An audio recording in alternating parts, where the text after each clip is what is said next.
Então vamos lá. Irmãos, aquilo que nós vimos segunda-feira, vamos recordar um pouquinho o que vocês lembram daquilo que foi falado, o que vocês gostariam de trazer novamente à memória, não é? Trazer à memória aquilo que dá esperança. Então, pode estar compartilhando o que vocês lembram daquilo que foi falado segunda-feira, daquilo que nós conversamos aqui. Quem gostaria de começar?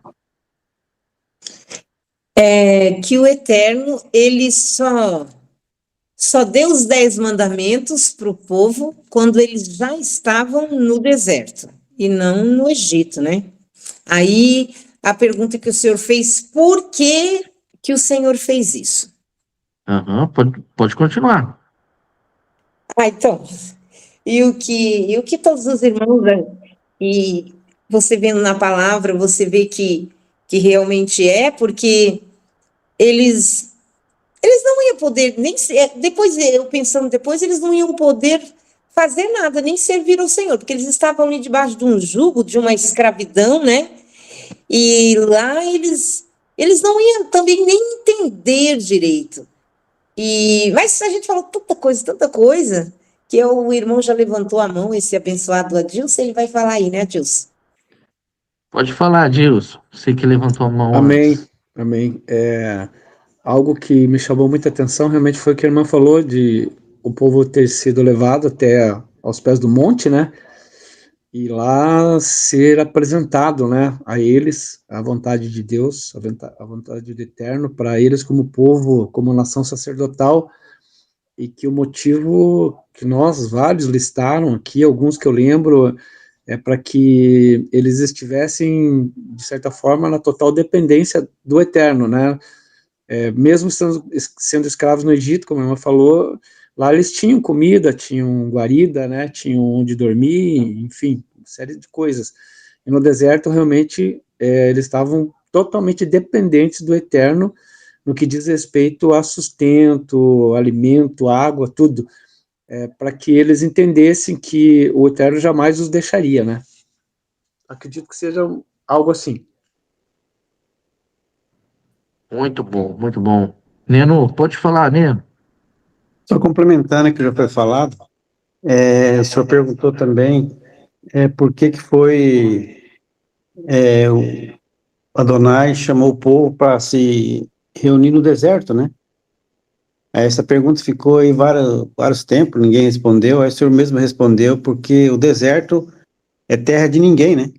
Por isso que foi levado o povo lá para acertar os pontos que teriam que ser acertado ali, né?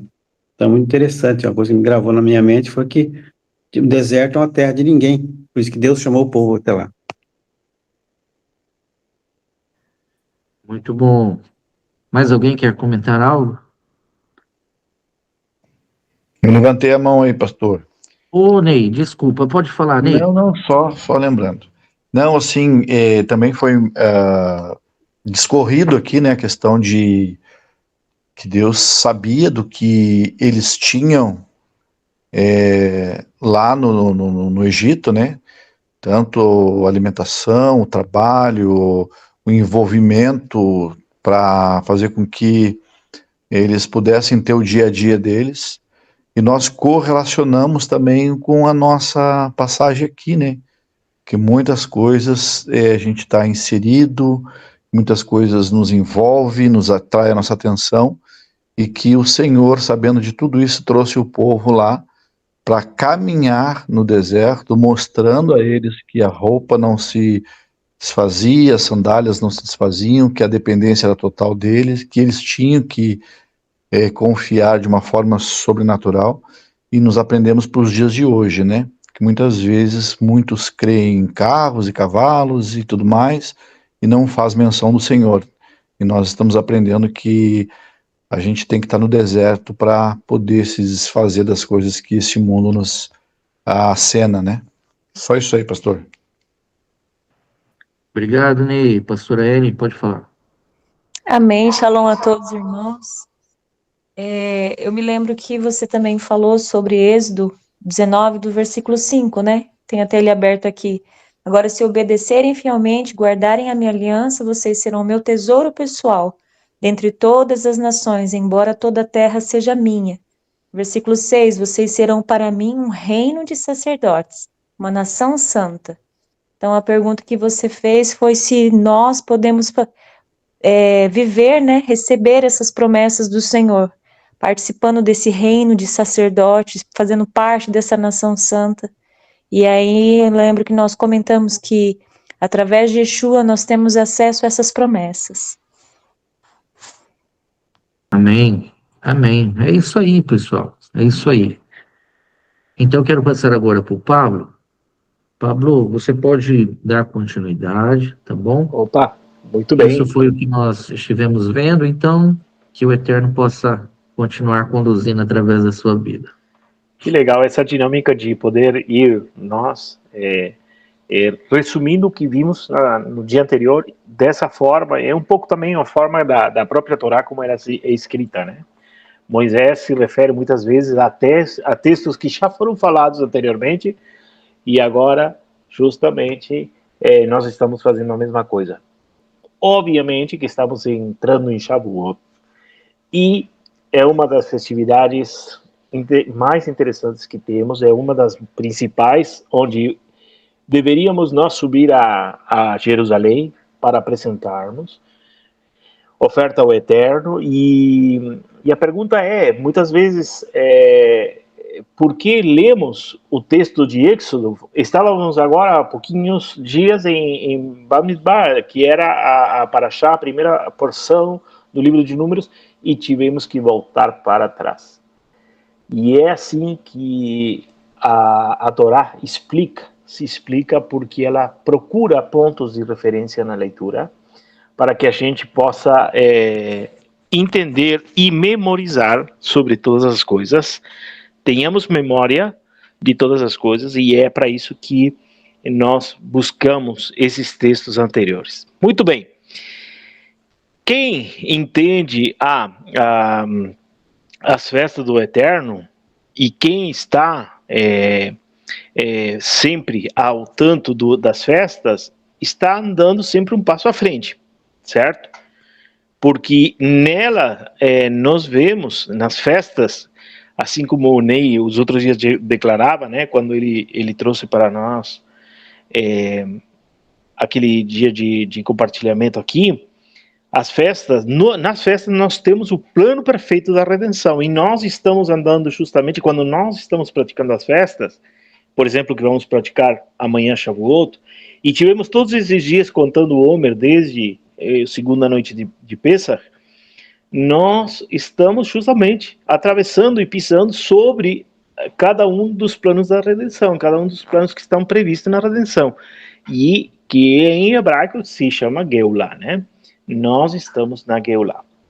Beleza? Eu gostaria de ver com vocês hoje, primeiramente, nós passamos o texto no domingo, gostaria de saber se alguém mais quer compartilhar alguma coisa que viu dos textos que foram compartilhados e queira mencioná-los agora. Se não, vamos ir diretamente para Êxodo, Shemot, capítulo 19, verso 9, que aí nós temos a Yeshua escondido, e nós vamos desvendar nessa noite a Yeshua ali no texto. Alguém quer falar? Pode levantar uma mãozinha e pode participar conosco.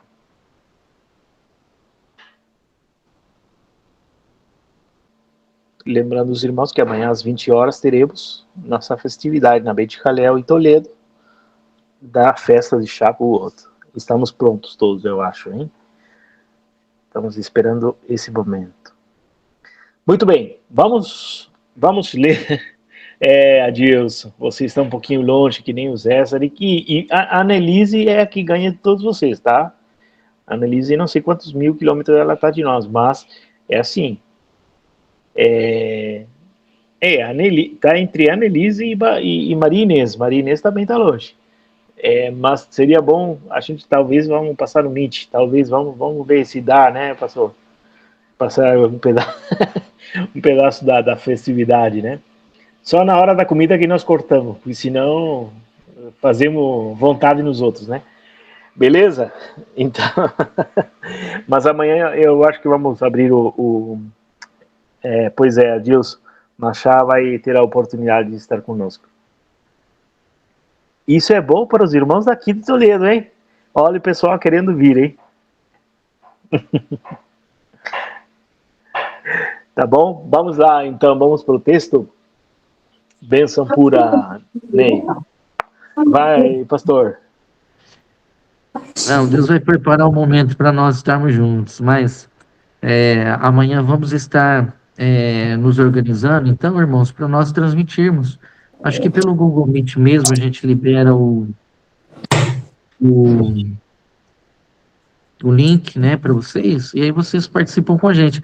A qualidade de som não vai estar muito boa, vocês vão ter que ter um pouquinho de paciência aí, mas só para vocês estarem, pelo menos virtualmente, no ambiente junto com a gente ali, para nós seria não só uma alegria muito grande, né, saber que vocês estão participando deste momento com a gente, mas uma honra para nós também, tá bom? Então nós vamos nos organizar e ver isso aí, tá?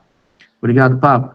Muito bom, e não se esqueçam de ter produto lácteo, né? Queijo, enfim, derivados, suco de uva, né? Frutas. Amanhã é o dia disso, né? É um dia de celebrar com isso, certo? É um dia que nós abençoamos os primeiros frutos, né? E vai ser uma noite muito especial. Eu tenho certeza disso. A alusão aqui, Shavuot, a alusão a Atos 2, certo? E amanhã nós vamos ver, à noite, ao vivo, nós vamos ver um pouco sobre isso, acredito eu, tá? Leite e mel. Muito bem, Adilson. Não se esqueçam de o tamar, né? Não sei se está bem dito, bem falado. O fruto da tamareira, certo? As tâmaras. Isso é bem interessante a gente ter. E não se esqueçam também que amanhã a outorga, né, da Torá para nós, a entrega da Torá para nós, e que outra coisa é justamente a romã, né, que também tem um símbolo muito pontual enquanto às suas sementes, que são alusivas aos 613 mandamentos que temos na Torá. Muito bem, vamos ao texto 19:9 de Shemot, certo? E diz assim,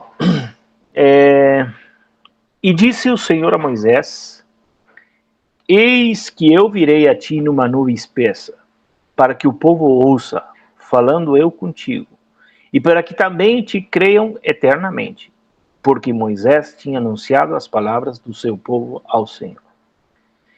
Muito bem, esse texto, para quem olhar com olhos literários somente, ele vai entender que o Eterno se apresentará diante do povo, certo?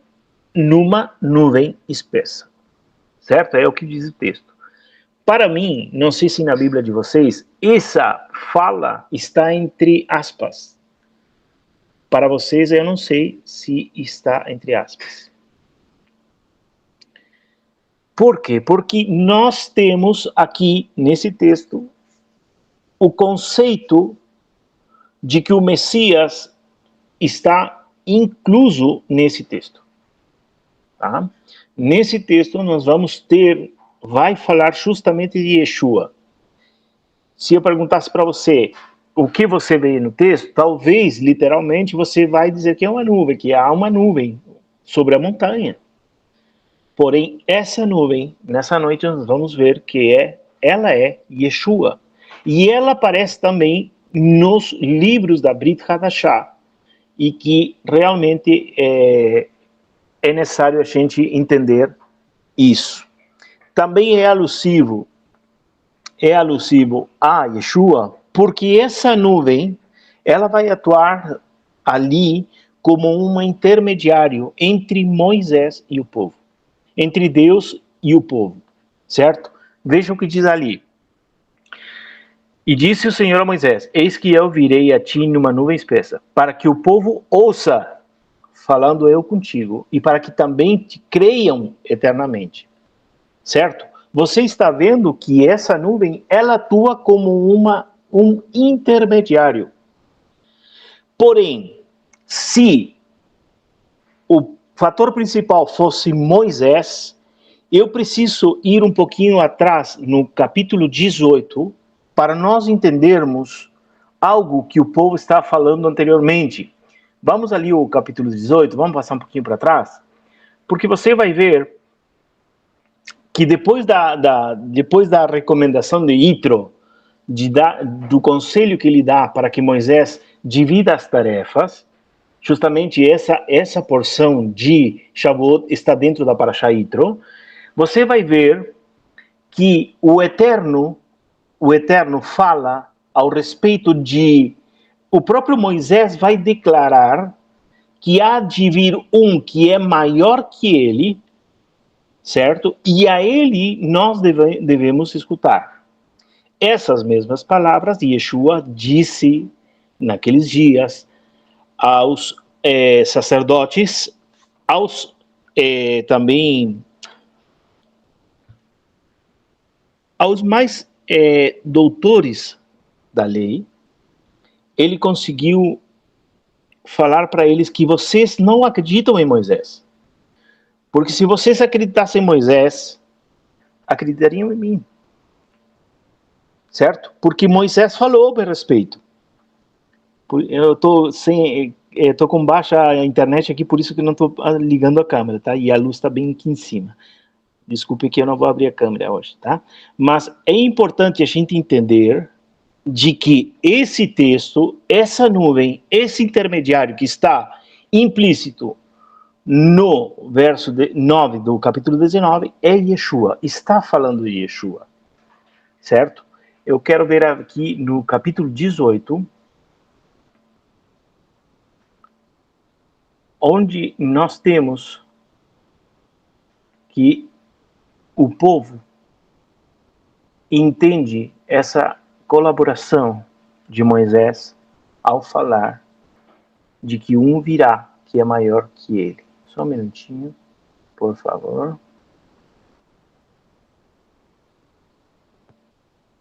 Enquanto eu estou falando, eu sei que muita coisa está explodindo em você, ou tocando botões, apertando starts, que podem ser analisados hoje, aqui entre todos, certo? Deixa eu ver aqui.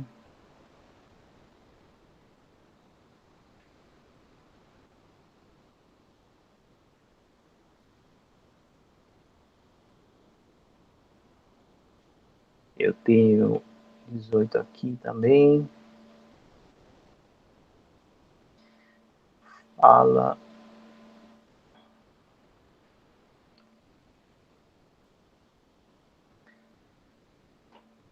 O que nós temos nesse texto?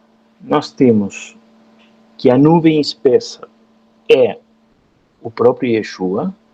Eu não sei se você se dá conta aqui. Por quê? Porque o Eterno vai se manifestar, ou a sua glória divina vai se manifestar de trás dessa nuvem. Se nós abrirmos lá, eu vou buscar o capítulo 18 aqui, onde eu tenho apontado, porque eu já deixei sublinhado, mas eu quero que você abra lá no capítulo 1:9 de livro de Atos. Abra comigo. Alguém que possa ler para mim, por favor? Livro de Atos. Eu tô traduzindo o espanhol do livro de espanhol para português. Então, estou tentando adequar as palavras aqui. Mas se alguém tem livro de Atos, capítulo 1, verso 9, por favor. Posso ler, Pablo? Pode sim, Diego. Depois de dizer isso, ele foi elevado diante de seus olhos, e uma nuvem o encobriu da vista deles. Essa mesma nuvem é a que o Eterno precisa. O Eterno não precisa de nada, mas eu vou falar desse jeito para a gente entender.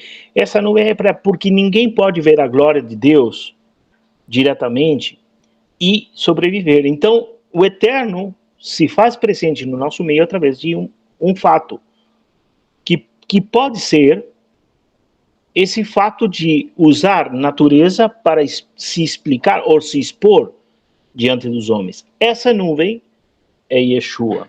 Eu quero também que você leia 1 de Coríntios, capítulo 10, do 1 ao 2. Alguém, outra pessoa que possa ler para nós, certo? Capítulo 10 de 1 de Coríntios, do verso 1 ao 2. Rapidinho, irmãos. E outro que possa ler para nós, 2 de Pedro 1, 17 e 18. 1 de Coríntios 10, 1 ao 2 e 2 de Pedro 1, 17 e 18. 10 do 1 ao 2. Perfeito. Peraí que minha Bíblia caiu. Portanto, irmãos, não quero que ignoreis que nossos antepassados estiveram todos debaixo da nuvem, e todos passaram pelo mar. Em Moisés, todos eles foram batizados na nuvem e no mar. Amém, irmão? É isso? Isso mesmo. Paulo está justamente interpretando a nuvem de Êxodo como um símbolo de proteção, certo? E também tem 2 de Pedro 1, 17 e 18. Quem pode ler para nós?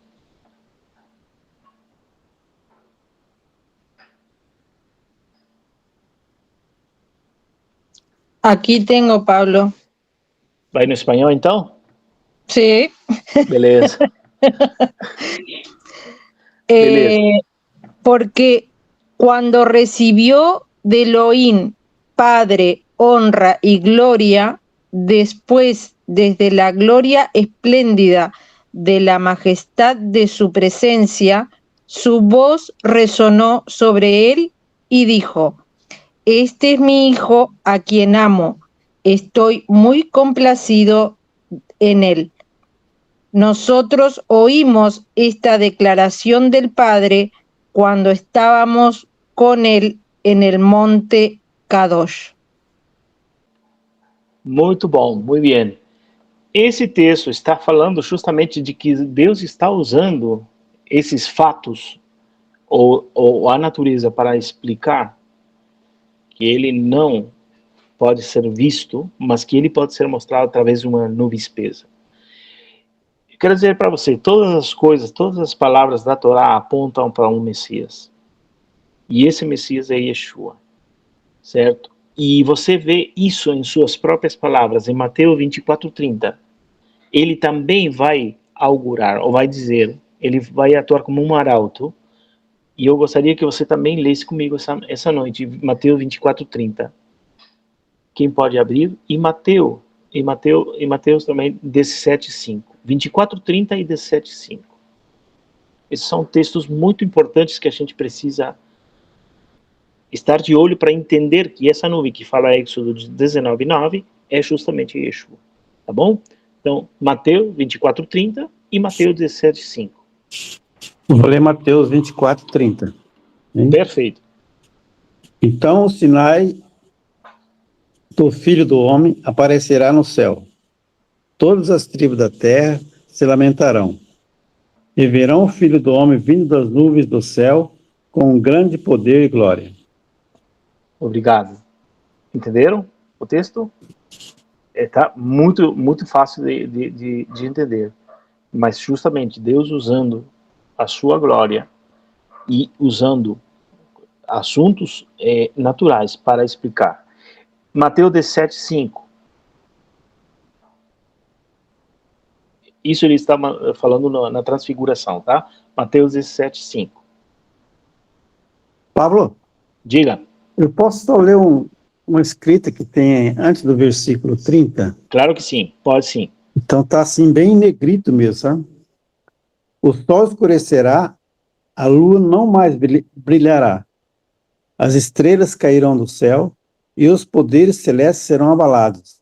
Do versículo 30. Então o sinal do Filho do Homem aparecerá no céu, todas as tribos da terra se lamentarão, e verão o Filho do Homem vindo das nuvens do céu com grande poder e glória. Amém?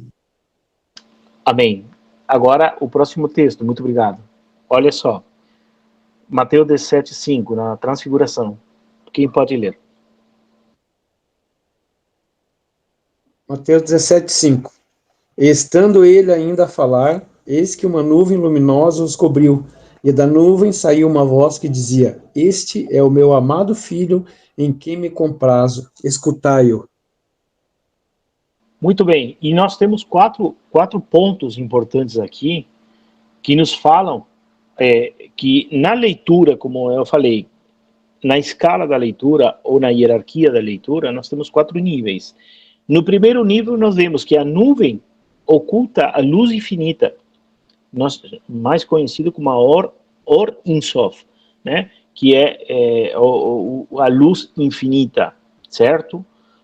Para que ela possa ser recebida. Também ela pode ser, a nuvem é a manifestação visível, no segundo nível, é a manifestação visível da presença divina. E também temos que na Torá, a nuvem prepara o povo para receber a revelação. E é isso que está falando o texto. Certo? Quando nós lemos estes textos da Torá, vamos dizer assim, vamos pular para o assunto do Velho Testamento. Nós lemos com aqueles olhos que são somente ocidentais, vamos dizer assim, com um prisma ocidental, nós não conseguimos enxergar o detalhe do texto. E o detalhe do texto justamente é para que nós possamos entender, nós estamos de acordo. Nós estamos recebendo, nesse tempo, a Torá. E os detalhes do texto da Torá são para que nós consigamos enxergar Yeshua. Os homens, os sábios daqueles dias, os Chachamim, certo? Eles estavam sabendo de todos esses detalhes. E a pergunta que eu faço é a seguinte: por qual razão esses homens, se lhe foi oculto, seus olhos não conseguiram ver, já que tinham todos os detalhes na mão, a Yeshua como Messias? Por qual razão você acha que pode ser? Vou deixar aberto aqui para que você participe. Levanta a mão e converse comigo.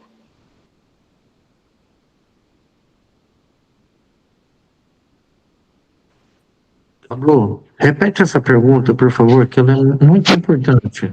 Repete ela. Essa pergunta é para te posicionar, para você entender, para todos, não? Eu estou falando de te posicionar porque muitas pessoas podem chegar a ver isso aqui, né? Mas para te posicionar ao respeito por qual motivo esses homens que tinham todos esses detalhes que nós estamos vendo agora, como nem dizia os outros dias, né?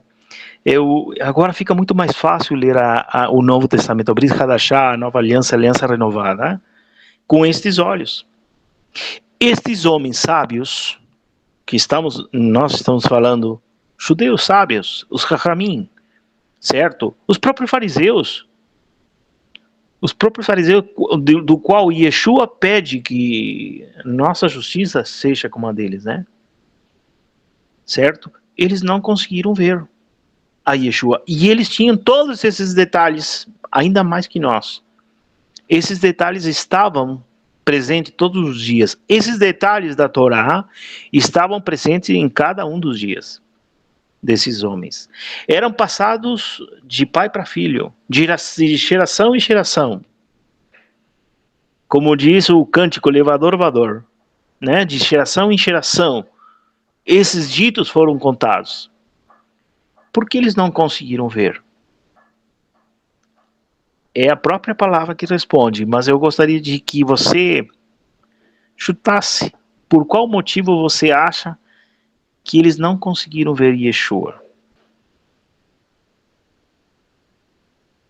Fica claro? Para nós vermos, para nossa salvação. Eles não conseguiram ver. E essa nação que você falou é a nação de Israel, né? Aí a palavra de Deus fala, né? Para que todos ele veio, mas eles não quiseram receber. Mas na verdade eu creio que não eles nem que foi eles que não quiseram, mas o próprio Deus eterno falou: se eles verem, o que será da Salete, do Pablo não, né? Do resto das nações, né? Então, isso. E aí, ainda hoje, a gente ouve muito que esse povo matou Jesus. Salete, você tá voando. Ney, Eu creio que seria também, Pablo, né, o que me deu de entender é que eles estavam revestido numa carapuça, que é tudo aquilo que eles faziam, os dogmas deles, as formas deles adorar ao Deus deles era a correta, e eles não conseguiam deixar o coração deles ser liberto para enxergar realmente a verdade. Eles estavam tão... que hoje a gente vivencia isso, né? Muitas pessoas estão vinculadas a tradições, à religiosidade, ao passado, ao que o pai e a mãe aprenderam e passaram para o filho, que não conseguem perceber o que está à frente dos nossos olhos. São verdadeiras escamas nos olhos, né? Até esses dias conversando com o pastor Diego sobre isso, nós teríamos que orar para esse povo tirar os tampões dos ouvidos, as escamas dos olhos, para poder enxergar a verdade. Eu creio que seja, para mim, nessa percepção que tinha lá no passado e que tem hoje, né? que legal. Que legal. Ó, estamos armando, o quebra-cabeça está se armando. Também o Alessandro, ele colocou alguma coisa ali. Deixa eu ver aqui, só um minutinho que eu vou ler.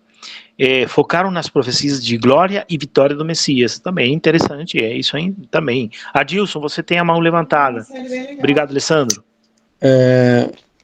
Eu meditando aqui, enquanto vocês falavam, quando vai para o deserto, Deus quer, de certa forma, despir o povo do orgulho, mesmo da escravidão, e a gente vê várias vezes o Senhor falando o povo de coração duro, de dura cerviz, um povo abnegado, um povo teimoso, certo?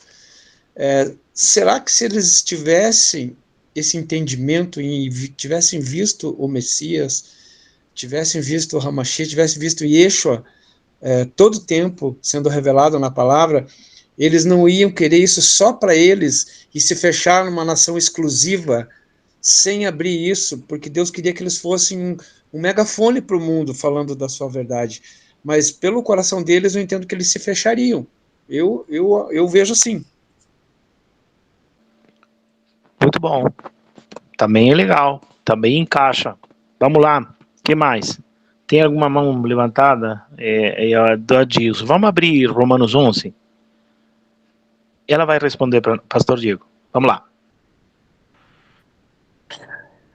Pablo, eu creio muito na questão da revelação progressiva de Deus.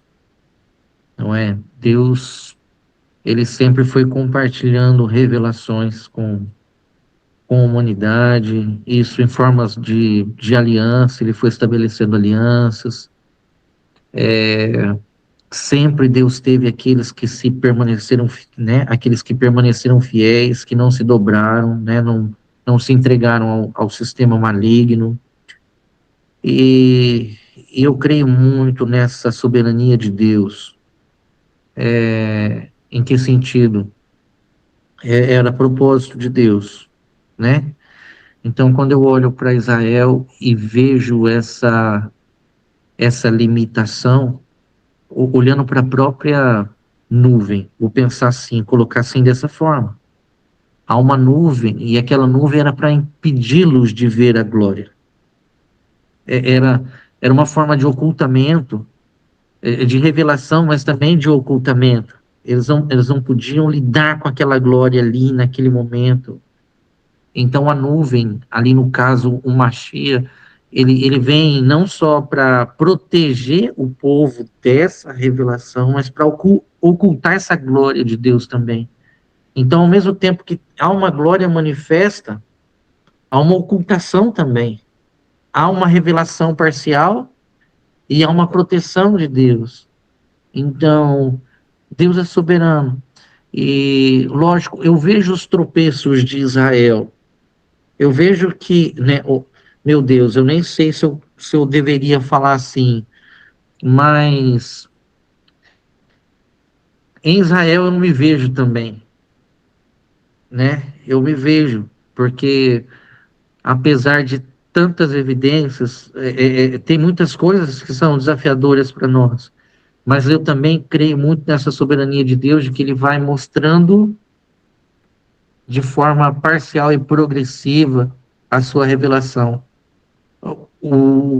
Aquilo que eu tenho, por exemplo, eu praticamente desde quando eu me entendo por gente, eu estou dentro da igreja, vivendo essa realidade, buscando o Senhor e tarari, tarará, tendo contato com a palavra, sendo ensinado e vai.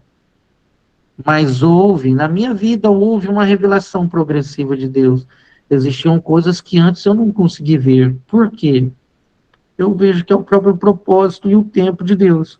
Então, aquilo que nós estamos vivendo hoje, entendendo hoje, a gente não entendia há alguns anos atrás. Por quê? Porque faz parte de uma revelação, né, que Deus vai nos entregando.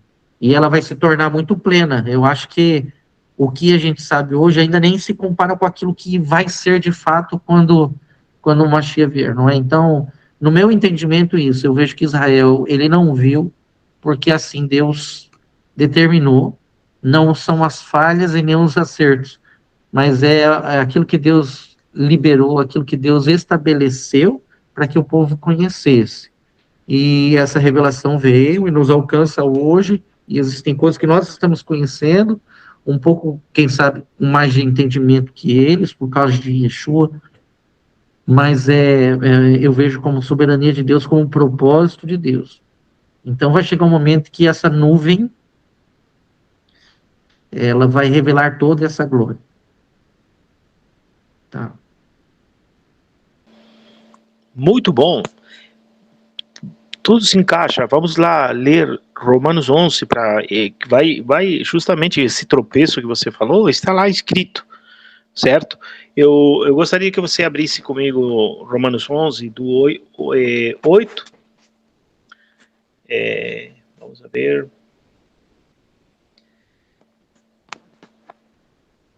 8, 9, 10 e 11. Do 8 ao 11, vamos ler, tá? Eu estou querendo comprimir, certo? Compactar aqui a ideia. Vamos abrir Romanos 11, do 8 ao 11, certo? E você vai entender por que esses homens que tinham toda essa clareza, eu quero só para situar novamente você no que nós estamos falando. Eu estou dizendo que o texto de Êxodo 19:9 explica que no meio do texto, entre aspas, há uma nuvem, e essa nuvem é Yeshua. Essa nuvem fala de um Messias. Esse conceito não é cristão, esse conceito é judaico, é do povo de Israel. Para eles isso é normal, eles estão familiarizados com essa ideia. Porém, eles, quando Yeshua veio como Messias, ainda tendo toda essa clareza, não conseguiram ver que Yeshua era o Messias. Ele é um rabino tão especial que eleva ao máximo esse conceito, porque a ele foi dado uma revelação especial do Pai para explicar como doutor na lei, como rabino, os próprios discípulos falavam, né? Rabi, quando serão estas coisas? Explica-nos isto. E por quê? Porque ele tinha um conceito elevado e eles não conseguiram ver. Paulo, Shaul Sheliach, o enviado, ele vai falar em Romanos 11, do verso 8 ao 11, eu quero que alguém leia para mim, pode ser Adilson, né? Algum de vocês aí, tá? Amém. Vai abrindo aí e vamos ler por qual motivo eles não conseguiram ver essa nuvem. Romanos 11, do 8 ao 11. Do 8 ao 11, isso. Como está escrito, Deus lhes deu o espírito de profundo sono, olhos para não verem e ouvidos para não ouvirem, até o dia de hoje. E Davi diz, torne-se-lhes a sua mesa em laço e em armadilha, e em tropeço por sua retribuição. Escureçam-se-lhes os olhos para não verem, e encurvem-se-lhes continuamente as costas. Amém. A resposta que a Salete deu lá no começo. Certo? Faltou 11. 11. O 11, isso. Oh, desculpe. Digo, pois, porventura tropeçaram para que caíssem?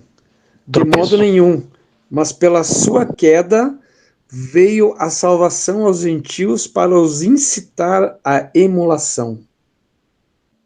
Tem alguma outra Ficou... alguma outra versão que no 11 haver alguém que tenha outra versão do 11 aí? Eu gosto, essa versão não é a mais pontual. Tem uma versão do 11 aí que eu gostaria. Annelise. A minha diz que era para provocar-lhe ciúme. Então, olha só, para provocar a ciúmes, né? Isso. Perfeito. Essa é a missão do gentio. Essa é a missão daquele que não é povo, que se transforma em povo através da oliveira verdadeira, sim? De incitar a ciúmes, provocar a ciúmes ao povo de Israel. Essa é a missão. Agora, eu digo, e o pastor Diego recém falou uma coisa, já estava deixando aí o ponto, né? No ponto. Aos gentios também existe uma cegueira que ele não consegue ver o que nós estamos dando aqui. Peço desculpas, mas a verdade é dita. Porque o gentio fala de festa para o gentio, fala de Shabat para o gentio, fala de kosher para o gentio. Pastor Diego, tá com o dedo aí apontando aí, o que tu quer falar? Não, gente, eu gosto de festa. Vai ter festa junina daqui uns dias, vai. Então, aí começa o problema. Tá entendendo como existe outra cegueira do outro lado? Por não conhecer as Escrituras. E nós estamos justamente andando, trilhando por essa linha tão fina, irmãos. Por essa linha tão fina. O Senhor está nos chamando a isso. E é isso que nós devemos focar. Eu te agradeço porque você toma esse tempo para conversar conosco, para expor sua ideia eu sei que você está crescendo na fé. Eu sei que cada vez que se apresenta uma verdade nesse lugar, você está crescendo na fé. Eu sei que amanhã o conceito de Shavuot já vai ter outra conotação em você. Então, é isso que nós precisamos. Quem era que estava falando de despertar os outros? Alguém aqui, eu não lembro quem foi que falou hoje. Mas justamente esse é o fato, de despertar a outros. Despertar nós mesmos para despertar a outros. Ney, pode falar. Então, Pablo, não, eu mencionei algo parecido, mas assim, o que me chama a atenção, o que me salta aos olhos, sei que o pastor Diego ali, brincalhão, falou de uma coisa, mas, gente, assim, a gente mergulhando no mundo dos gentios aqui, das pessoas que professam o nome de Jesus, ficou tão banal as coisas que tudo eles praticam, tudo se pratica na normalidade. Não se há uma linha para eles seguir. Então virou 15 anos, 20 anos de cristão, é a mesma coisa. E aí a gente fica analisando, mas puxa, eu ficava incomodado, por exemplo, se eu passei na frente de uma igreja quadrangular, não estou assim, eu só me perdoa aí, irmãos, de colocar isso, né?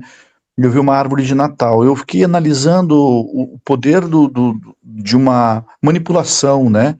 Que aí vem o presente, aí traz à volta aquilo que aí tem uma conotação da festa, e aí a gente fica depois sendo bombardeado porque está fazendo uma festa para o Senhor. Então eu estou dando mais ênfase a fazer uma festa para o homem do que para o Criador. Então, sabe, irmão, ficou muito banalizado, muito fácil de ser hoje um pseudo-evangélico, né? Só queria acrescentar isso, irmão. Muito bom. Que legal. Annelise, pode falar, Annelise. Eu queria falar sobre essa questão dos mandamentos, né, que eu acho que a gente romantizou na vida cristã a questão do pecado. Romantizou em que sentido? Ficou muito subjetivo, né? O que é pecado? É tudo aquilo que desagrada ao Senhor. Mas o que desagrada ao Senhor? O descumprimento da lei. Então, assim, parece que não se busca mais a lei, né? Se a gente precisa entender da importância da Torá, a gente precisa entender que o nosso vínculo com Deus veio de lá, né? Então, eu acho que isso que acabou nos afastando das raízes, no momento em que a gente não pensa o que realmente nos liga a Deus, que são os mandamentos. Né? Muito bom, muito bom. Carev, ou Carav, aproximação. Quando o Eterno quer nos aproximar, e existem os mandamentos para nos aproximarmos a eles.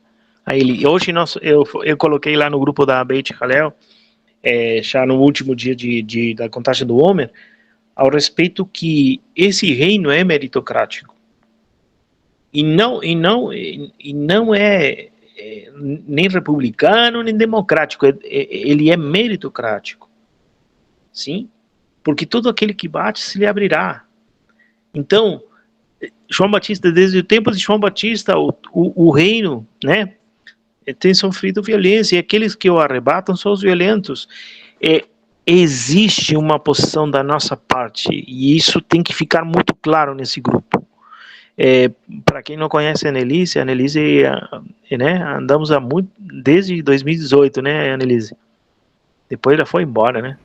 Nos deixou. Foi, a gente já teve umas conversas bem interessantes. Falamos de Deus com vontade. E cada encontro esse canal aqui hoje, eu aqui de longe, poder ouvir vocês, que bênção. E cada vez que a gente se encontrava na oficina mecânica do pai dela, era uma reunião, era um culto, porque o pai dela também, né? O pai, o irmão, né? A mãe. Então, nós precisamos firmar nossa fé. E é para isso que nós estamos aqui. É com esse desejo que nasce toda essa história de querer conversar sobre a Torá. Alguém mais quer falar? Pode abrir o microfone aí, já vamos ir terminando, tá? 20h15. Pode abrir e fique à vontade, irmãos, para ir culminando já, tá?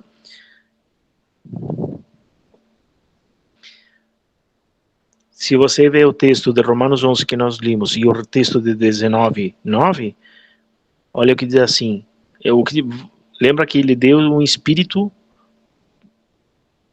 para cegueira, né? E não ouvir, né? E a nuvem que está lá, pastor, significado de Tanakh, vai vendo aí. Eu vou explicar isso aqui, que está no verso 9, diz assim, Jeová falou a Moisés, olha, eu estou vindo a ti numa nuvem espessa, para que o povo possa ouvir. E lá, Paulo vai falar que não deu um espírito de cegueira e de surdez, vamos dizer assim, né? Para que não ouvissem, né? Então, é o mesmo texto. Se você vê, os apóstolos, os discípulos falavam Torá. Não há outro texto. Ontem eu estava falando com esse cliente que é do Testemunho de Jeová. Estávamos num café à tarde e justamente isso, nós estávamos falando isso, né? E ele é cheio de perguntas, né? E é importante a gente entender, né? Alguns conceitos. Tanakh significa Torá, Neviim e Ketuvim. Que significa Torá é instrução, não lei. Neviim são os profetas e Ketuvim são os escritos, os livros mais escritos, né? Quem levantou a mão aí? Graciela Farias. Bora, Graciela. E tem mais, Marines também. Opa! Bom, com o milagre do Senhor, ainda o celular está aqui. Eu queria falar que ficou na classe anterior, que o meu celular se travou, não pude falar, mas eu queria que amanhã porque naquele monte ali houve fogo, houve a voz e houve o poder do Altíssimo sobre nós. Que amanhã, sobre todos nós, seja derramado esse fogo, que nós possamos escutar a voz do nosso amado e que o seu poder seja derramado sobre todos nós. Que possamos desfrutar da sua presença e nós sejamos transformados por esse fogo, obedecendo a sua voz, e que o seu poder nos transforme para nós poder sembrar no coração e na vida de outros. Shalom, irmãos. Obrigado, Graciela. Com certeza, se são os tempos determinados por Deus, os Moedim, e nós estamos em Kadosh Mikra, que são santas, que as palavras em espanhol ficam mais fáceis para mim. Se nós estamos ensaiando de forma insistente na santidade, tenha certeza que o Eterno vai falar. Tenha certeza que ele se fará presente. Como diz aí a Annelise, o Efatá, né?